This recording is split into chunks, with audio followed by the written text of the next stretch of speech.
Arkadaşlar silahımı oynayacağım.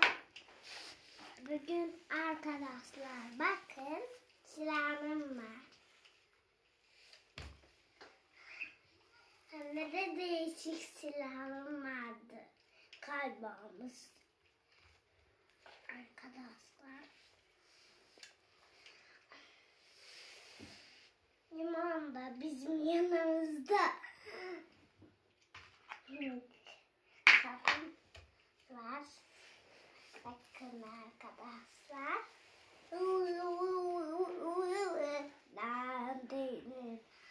Ne yapabiliriz? İstersen benden izin alamazsınız. Benden izin alın. Videomda. Videomda beğeni mi tıkla diyorsun? Evet.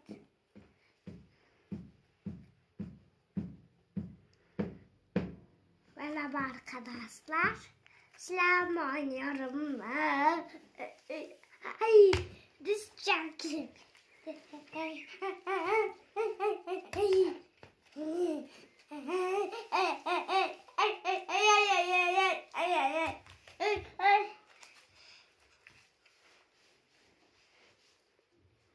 Slime'ı nasıl yaptın? Güzel. İyi.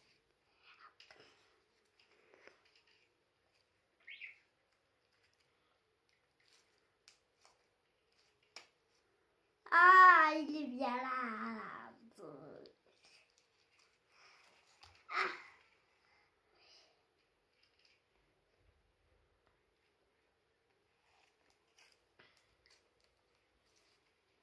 Elim yaralandı.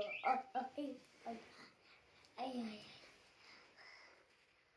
Videoda bu deyik vardı. Evde katlandı. Bak anne. Benim silahım kocaman. Kafası da var. Bak. Baba. Bak. Kafası var kopmuş. Sakın kopmadı silahım bu.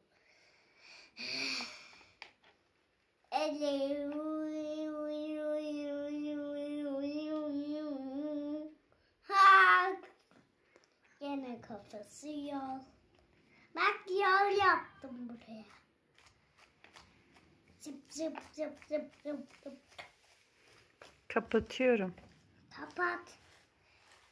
Ama videomuz lazım. Videomu kapatma.